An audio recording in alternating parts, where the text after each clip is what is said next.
예수 그리스도의 사도 베드로는 본도, 갈라디아, 갑바도기아, 아시아와 비두니아에 흩어진 나그네 곧 하나님 아버지의 미리 하심을 따라 성령의 거룩하게 하심을 순종함과 예수 그리스도의 핏부림을 얻기 위하여 택하심을 받은 자들에게 편지하노니 은혜와 평강이 내게 더욱 많을지어다. 우리 주 예수 그리스도의 아버지 하나님을 찬송하려다. 그의 많으신 긍휼대로 예수 그리스도를 죽은 자 가운데 부활하게 하심을 말미암아 우리를 거듭나게 하사 사한 소망 있게 하시며 썩지 않고 더럽지 않고 새하지 않은 유업을 있게 하시나니 곧 너희를 위하여 하늘에 간직하신 것이라. 너희는 말세에 나타내기로 예비하신 구원을 얻게 하여 믿음 말미암아 하나님 능력으로 보호하심을 받느니라. 그러므로 여러 가지 근심을 말미암아 잠깐 근심하게 되지 않을 수 없으나 오히려 크게 기뻐한도다. 우리 믿음의 확실함은 불로 연단하도 없으리 금보다 더 귀하여 예수가 나타나실 때 칭찬과 영광과 존귀를 얻게 할 것이라. 예수를 우리가 보지 못하였으나 사랑한도다. 이도 보지 못하나 믿고 말할 수 없는 영광스러운 즐거움으로 기뻐하니 믿음의 길로 곧 영혼의 구원을 받음이라. 아멘. 이 세상에서 우리 인간이 바라볼 수 있는 소망이 있다면 그것은 영혼의 구원을 받는 겁니다. 영혼의 구원 받는 것이 얼마나 중요하냐. 이 모든 사람은 결국 이 땅의 삶을 끝나는 날이 옵니다. 근데 영혼의 구원을 받은 사람은 천국에 들어가지만 영혼의 구원을 받지 못한 자는 지옥 가는 겁니다. 근데 이것이 여러분에게 믿어지냐 믿지 않느냐는 것은 바로 여러분의 영적 상태입니다. 이게 실제로 믿어진다면 여러분의 삶은 다른데 관심도 있지만 큰 관심을 두지 않습니다. 이게 너무나 우리 앞에 다가올 가장 중요한 현실이기 때문에. 그래서 여러분, 우리가 믿음을 갖는다는 것은 우리 앞에 다가올 확실한 미래. 제가 이런 설교를 계속 하지만은 저 사람이 영혼의 구원의 문제에 관심이 있다 없다는 것은요, 우리가 다 알 수 없지만은 그런데 어느 정도는 알 수 있습니다. 왜냐하면 믿음이 크게 흔들리지 않습니다. 굉장히 중요한 문제거든요. 자, 우리 살아가면서요, 우리 몸뚱아리에 일어나는 일들, 뭐 아프다, 피곤하다, 배고프다, 그러면 살아있는 사람은 당연히 반응합니다. 엄마 뭐 몸이 어때? 그러면 어때? 이렇게 하지 않고요, 배고프면 밥 먹고 피곤하면 잠자고, 예? 또 아프면 병원에 당장 달려가는 겁니다. 왜냐하면 몸이 살아있기 때문에. 영혼도 마찬가지입니다. 영혼이 살아있으면요, 몸보다 영혼에 더 관심 갖는데 왜 그런지 아십니까? 여러분, 우리의 믿음의 선배들은 이 믿음을 위해서 자기들의 목숨을 내놓았다는 거예요. 우리가 지금 북한과 이렇게 가까워지는 것에 대해서 기독교인들이, 제대로 신앙 갖고 있는 기독교인들은요, 굉장히 긴장합니다. 왜 그러냐면요, 이 지구상에서 지금 7년째가 8년째 세계에서 기독교를 가장 박해하는 국가 1위가 북한입니다. 북한에는 명목상의 기독교는 있지만 실제 기독교는 없습니다. 봉수교회라는 교회가 서방 기독교 국가에서 가면 이 교회가 존재합니다.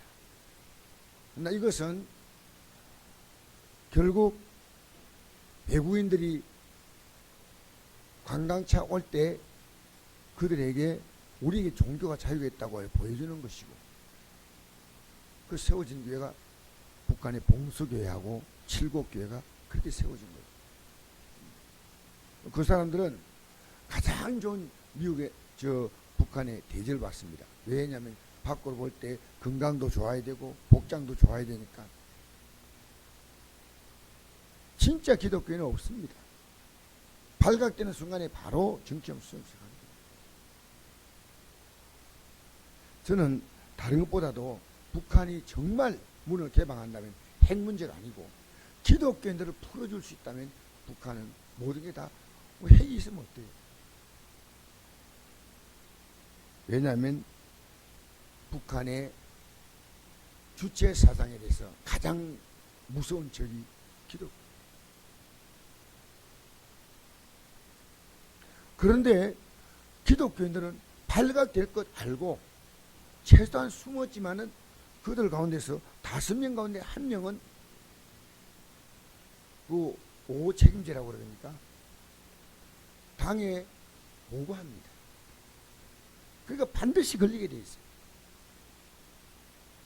그러니까 어떤 사람은 5년, 10년 수용소에 20년, 30년 갇혀 있는 겁니다. 왜?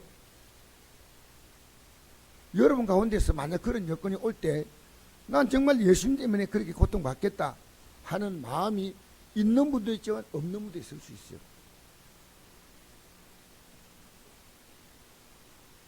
영혼의 구원은 그렇게 중요합니다. 성경이 이렇게 말씀했잖아요. 사람들 앞에 나를 신하면 나도 하늘에 계신 내 아버지 너를 신할 것이요, 사람들 앞에 나를 부인하면 나도 하늘에 계신 내 아버지 앞에서 너를 부인한다. 이렇게 분명히 말씀했어요. 사람의 마음으로 믿어 의에 이르고 입으로 신하여 구원이 이른다. 그랬습니다. 여러분, 예수 믿는 것은요, 저 개인적으로 굉장히 많이 생각합니다. 여러분이 피곤하고 힘든데 새벽에 나오는 거 너무 감사해요. 그런데 제가 어느 날부터는 여러분이 이 감사하다는 단어를 여러분이 들을 만큼 믿음 생활하면 안 됩니다. 제가 목사인 제가 여러분 바라볼 때요, 여러분의 신앙생활이요, 좀 이런 표현이 어떨까요? 소름이 끼칠 만큼 주님을 사랑해야 됩니다. 아시겠어요? 목숨을 걸어야 돼요. 목숨. 그 제가 제 자신에게 확인합니다. 너 주님 위해서 너 손해볼 각오하냐? 이게 뭐 내 주님 때문에 뭐 복받고 잘되고, 이것은요 종교입니다. 종교. 기독교는요 하나님의 아들이 생명을 주었으니까 그 하나님의 아들의 생명과 내 생명은 비교가 안 되지 않습니까? 나는 생명으로 가는 것입니다. 뭐 날씨가 뭐 어쩌고 차가 운행되고 안 되고 그따위요 사치스러운 생각하지 않습니다. 그래서 오늘 1절부터 보면 바로 이 내용을 말하고 있습니다. 예수의 사도 베드로는 본도, 갈라디아, 갑바도기아, 아시아, 비두니에 흩어진 나그네. 무슨 얘기냐면요, 예수 믿기 때문에 그들이 그 핍박을 피해서 지금 도망을 나온 거예요. 예수 안 믿는 척하면 되는데 그럴 수 없잖아요. 도망 나왔습니다. 그래서 그들을 가리켜 흩어진 나그네라고 명시합니다. 2절에 보니까 그렇게 살아가는 이유를 말하고 있습니다. 곧 하나님 아버지의 미리 하심을 따라 성리에 걸어가게 하심으로 순종함과 예수의 피뿌림을 얻기 위하여. 여러분, 예수의 피뿌림은 한 번은 끝나는 게 아닙니다. 우리가 이 땅의 삶을 끝낼 때까지 예수님의 피뿌림이 있어요. 피뿌림. 피를 뿌려주는 겁니다.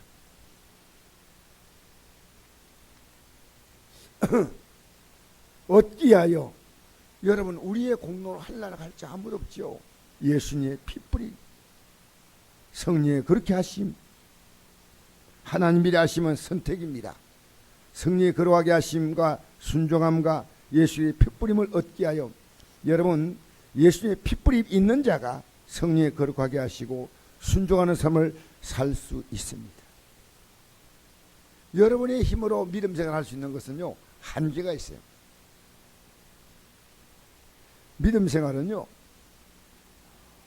100% 예수님의 공로입니다. 우리 공로로 믿는 거 아닙니다.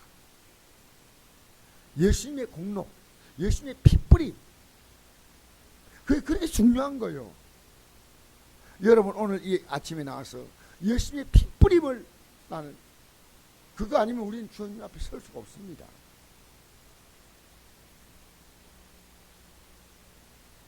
목사님들이 교회가 커지면요 어느 날 핏뿌림을 끊쳐버리는 거예요.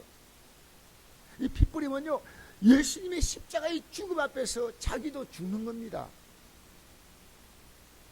아시겠어요?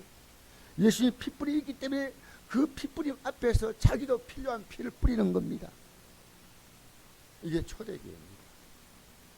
12제자 가운데서 여러분 맨 먼저 야고보가 죽었죠. 순교당했죠. 근데 나머지 11제자가 순교 안 당한 제가 있습니까? 다 순교당했죠.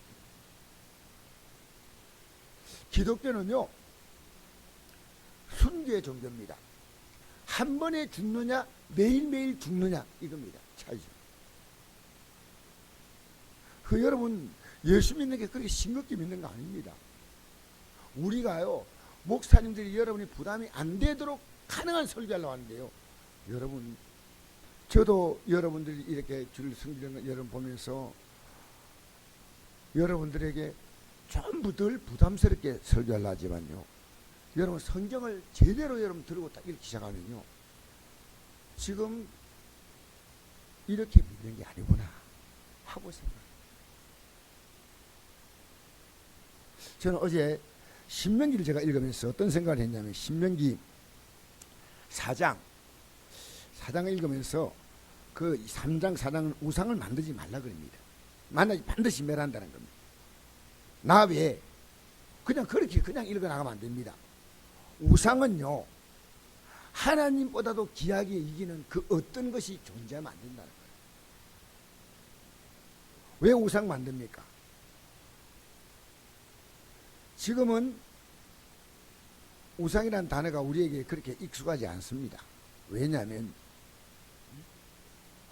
그 절에 다니는 사람이 불교 용파한테 가가지고 그 집에 갖다 놓고 그런 뭐 일이 있지만은 과거에는요 나는 바알과 아세라고 하는 우상이 엄청나게 큰 줄 알았어요. 근데 우리 손에 쥘 만큼 작은 우상이에요. 바알과 아세라가. 그걸요 집에서 만들 수가 있어요.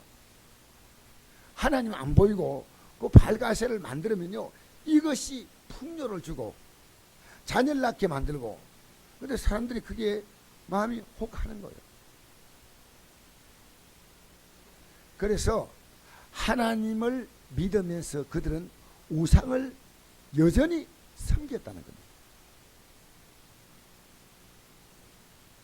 하나님이 그거 만들면은 반드시 내가 너희들을 가만두지 않겠다.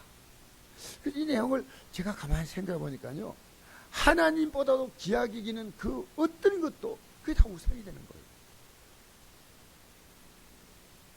하나님보다 내 몸뚱아리가 중요하면 그게 우상이 되는 거예요. 하나님보다 돈이 더 중요하면 그게 우상이 되는 거예요. 하나님보다 어떤 사람이 더 중요하면 그게 우상이 되는 거예요. 하나님도 섬기고 아니고요. 하나님만 섬기는 겁니다. 그래서 그들이 흩어진 나그네가 된 거예요. 아시겠어요? 그들이 이 복음 들고 결국 이 복음대로 살려고 하다 보니까요. 그들은 도망갔어요. 그 초대교회 몇 장에 나옵니까? 사도행전 7장에 나오죠. 8장. 여러분 예수 혼자 조용히 믿으면 비판 안 받아. 내가 예수 믿으라고 가족들을 지내면 가족들이 막 싫어하죠. 제대로 믿으라고. 그런데 가족들은 그 정도로 하더라도요 이웃들은 가만두지 않아요. 고발해버려. 복음 전하면 확실하게 다가오는 것이 핍박이에요. 여러분 복음 전하면 당장 여러분이 살아가는 게 불편해요. 내가 주님 뜻대로 살아가야 된다는 게 얼마나 불편합니까? 할 말 다 못해요.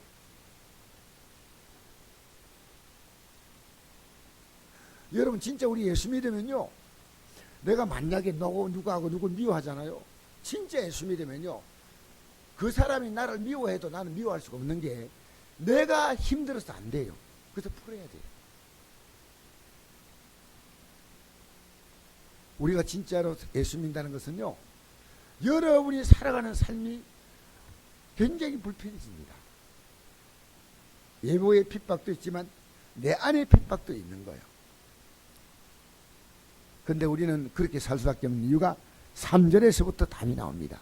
우리 한번 읽어볼까요? 시작. 우리 예수 그리스도의 아버지 하나님을 찬송하려다 그의 많으신 긍휼대로 예수 그리스도를 죽은 내 가운데 부활하게 하신 말미암아 우리를 거듭나게 하사 산소만 있게 하시며 썩지 않고 더럽지 않고 새하지 않은 유업을 있게 하시나니 곧내일 하늘에 간직하신 것이. 할렐루야. 여러분 이 땅의 모든 것은 언젠가는 육신조차도 썩습니다. 맞죠? 아무리 좋은 것이 있다 하더라도 집도 옷도 시간 지나가면 다 더러워져요. 맞죠? 여러분 아침에 아무리 깨끗하게 출발해도 저녁이 되면 더러워져요. 저도 아침에 일어나니까요, 머리도 헝클어지고 얼굴도 그래가지고 세수하고 머리 다 정리해가지고 새벽에 내려온 거예요. 이 세상의 모든 것들은요 다 더러워져요. 그리고 새한다는 것은요 소멸된다는 얘기입니다. 없어지는 겁니다. 이 세상의 모든 것들은 썩어지고 더러워지고 새지는 거예요. 근데 썩지 아니하고 더럽지 아니하고 새하지 않은 유업을 있게 하시나니 곧내일에 한데 간직하신 것이야. 그 어떤 분 여러분은 결정해야 됩니다. 짧은 인생을 내가 기쁘게 살 것이냐, 아니면 영원한 삶을 영광으로 살 것이냐, 이것이 여러분의 매일매일 결정입니다. 여러분 매일매일 결정이 내가 짧은 인생을 내 기분대로 살 것이냐, 아니면 이 삶을 영원히 위해서 내가 이 생각을 죽이고 못 받고 그리고 이 삶보다도 더 귀한 삶을 택할 것이냐, 이건 여러분이 결정인 거예요. 그래서 저는요, 내 목사인 제가 얘기합니다. 저는 목사인 제가요 날마다 싸워요. 어제도 치열하게 싸웠어요. 안 싸웠다면 여러분은 거짓말이에요. 여러분 가만 놔두면 여러분이 6이 0을 이깁니다. 6은 0을 이깁니다. 살면서 분노할 일이 없습니까? 원망할 일이 없습니까? 주의 뜻을 쫓아 삽니까? 여러분이 원하는 감정 따라 삽니까? 우리 잘 생각해 봅시다. 저는 매일매일이 믿음으로 살기 위해서 몸부림을 치는 하루입니다. 솔직한 얘기로. 여러분 아무렇게 살지 마세요. 6이 죽고 0이 살아야 됩니다. 6대로 살지 마세요. 저는 우리 성도들의 삶 가운데요, 어떻게 우리 성도가 믿음의 유익을 줄까? 여러분이 교회에서 봉사하고 하는 일들이 교회가 조금 알아주는 것보다 주님이 알아주는 것이 얼마나 귀하냐, 얼마나. 자기 상을 다 받아버린 거예요. 여러분, 저는 여러분이 안 알아주는 거 저는 전혀 불만 없습니다. 왜? 안 알아주면 주님이 알아주는 거예요. 이 땅에 사람이 여러분을 알아주기를 바라지 마시고 주님이 알아주면 족합니다. 할렐루야. 마태복음 6장 그것을 가지고 어제 고민해 나옵니다. 주님이 알아주느냐, 사람이 알아주느냐. 여러분 이 땅에 믿음으로 살면서 주님 알아주면 됩니다. 주님 아시면 됩니다. 그렇게 살기를 축복합니다. 그래서 5절부터 이제 마무리합시다. 시작. 너희는 말세에 나타나기로 예비하신 구원을 얻게 하여 믿음 말미암아 하나님의 능력으로 보호하심을 바라느니라.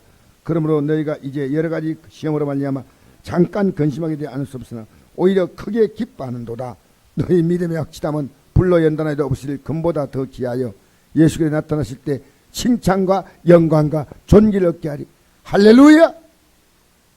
여러분, 금이 아무리 좋아도요, 불로 연단하면 이 금이 사라진다 그래요. 이 지금 그래 나오잖아요. 불로 연단하여도 없어질 금보다. 아무리 금이 좋아도 어느 정도의 온도가 이상이 되면 이 금 자체가 없어진다고 지금 성경이 표현하고 있습니다. 연단하여도 없을 금보다 더 귀하여 예수가 나타나실 때 칭찬과 영광과 존귀. 여러분, 이게 얼마나 대단한 단어입니까? 지금은요, 여러분, 목사가 예수 좀 믿읍시다 하고 권고하는 단계에 빨리 벗어나야 됩니다. 예배당 좀 나오세요. 이런 단계 벗어나야 됩니다. 누굴 위한 믿음이에요? 여러분이 위한 믿음 아닙니까? 칭찬과 영광과 존귀.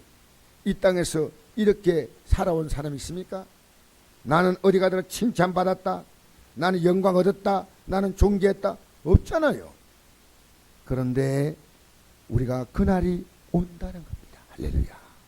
할렐루야. 잊지 마십시오. 칭찬과 영광과 존귀, 우리가 설 수 있는 가장 아름다운 단어입니다. 예수를 너희가 보지 못하였으나 사랑한도다. 이도 보지 못하나 믿고 말할 수 없는 영광스러운 즐거움으로 기뻐하니. 여러분, 말할 수 없는 영광스러운 즐거움으로 기뻐한다. 믿음의 결국은 영혼의 구원을 받기 때문에. 여러분, 저는 수없이 많이 읽고 아프고 상처받고 하면서 얻었던 것은요, 내가 이 믿음 하나 붙들고 간다. 결론 내렸습니다. 아직도 여러분, 믿음 앞에서 갈등하지 마세요. 요즘에요, 교회가 문제가 많다 해서 안 나가고 집에서 혼자 예배드립니다. 그걸 가난인 교회나 그래요. 가난한 교회. 그 사람들도 문제가 많아요. 그 사람들이 교회에 나가야 됩니다. 목사님이 설교 듣고 하나요? 아니요. 자기 신앙으로 옆에 사람에 영향을 주는 겁니다. 영향을 주면 됩니다. 우리 이렇게 믿지 맙시다. 여러분, 정말 정신 차린 성도가 있다면요, 하나님은 목회자를 너희에 쫓아요. 이게 영적인 법칙이에요. 목사와 성도가 똑같다 가니까 그 교회가 부패하고 타락한지요. 진짜 눈 바로 뜬 성도가 있다면요, 목사가 영적으로 바로 못 가르치면 하나님은 그 목사를 내쫓아요. 왜? 성도를 보호하니까. 여러분이 성경 없이 목사 말 하나님 말씀대로 듣는 시대 끝났습니다. 여러분, 성경을 통해서 예수 믿게 되길 바랍니다. 지금 이 아침에 제가 성경 들고 그 얘기하지 않아요. 성경 들고. 우리나라 큰 교회가 문제 있다는데 사람들은 뭐라고 얘기하는지 아십니까? 목사님이 하나님 말씀을 가르친다고 하는 걸요, 들으면서 성도들이 성경을 보고 그 말씀을 판단하지 않고 목사 말 하나님 말씀대로 들었다는 거예요. 여러분, 집에 가면 성경 펴십시오. 성경을 펴십시오. 우리 예수 바로 믿으십시오. 그리고 여러분이 깨달은 바가 있으면 저희한테 와서 또 말해 주십시오. 그러면 우리가 이 믿음 가지고 서로 앞서거니 뒤서거니 하고 밀고 땡기면서 가야 합니다. 우린 저 영광의 땅에 가야 합니다. 어디도 제가 신방하면서 새벽에 나오시니까 답을 하지 않아요. 왜 나와야 합니까? 이런 말씀 들으라고 나와요. 기도하겠습니다. 좋으신 아버지, 감사합니다.